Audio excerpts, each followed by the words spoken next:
President. My name is Layla Abdelaziz. I'm a student at the University of South Florida. Hey, Layla.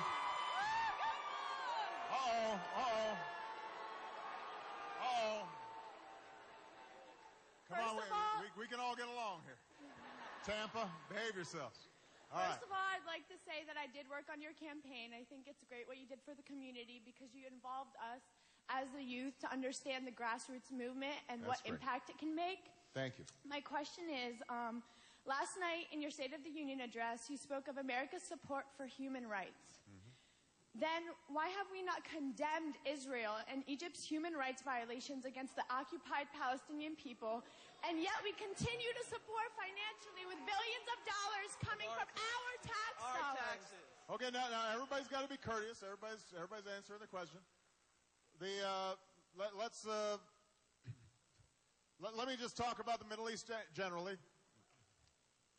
Look. All right, everybody, come on. Hold on 1 second. I got to answer my question first, sir. Okay. I know you got some beads on? Are those New Orleans beads? Okay. Look.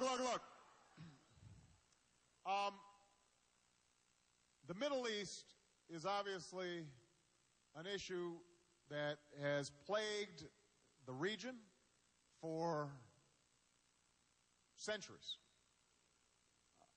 And it's an issue that elicits a lot of passions, as you heard. Here's my view. Israel is one of our strongest allies. It has... let me play this out. It is a vibrant democracy. It shares links with us in all sorts of ways. It is critical for us, and I will never waver from ensuring Israel's security and helping them secure themselves in what is a very hostile region. So I make no apologies for that. What is also true is that the plight of the Palestinians is something that we have to pay attention to, because it is not good for our security and it is not good for Israel's security. If you've got millions of individuals who feel hopeless, who don't have an opportunity to get an education or get a job or what have you.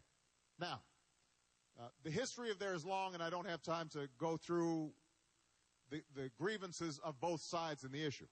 What I have said and what we did from the beginning when I came into office is to say we are seeking a two-state solution in which Israel and the Palestinians can live side by side in peace and security. In order to do that, both sides are going to have to make compromises.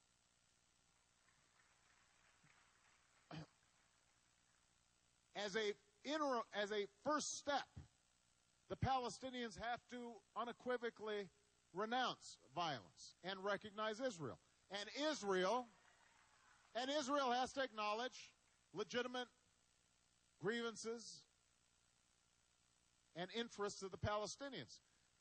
We know what a solution could look like in the region, but here's the problem that we're confronting right now, is that both in Israel and within the Palestinian territories, the politics are difficult.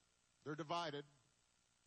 The Israeli government came in based on the support of a lot of folks who don't want to make a lot of concessions. I think Prime Minister Netanyahu is actually making some effort to try to move a little bit further than his coalition wants him to go. On the other hand, President Abbas of the Palestinian Authority, who I think genuinely wants peace, has to deal with Hamas, an organization that has not recognized Israel and has not disavowed violence. And so we are working to try to strengthen the ability of both parties to sit down across the table and to begin serious negotiations. And I think that it's important when we're talking about this issue to make sure that we don't just knee-jerk use language that is inflammatory or in some fashion discourages the possibility of negotiation. We've got to recognize that both the Palestinian people and Israelis have legitimate aspirations, and they can be best served if the United States is helping them understand each other as opposed to demonizing each other. All right? Okay. All right.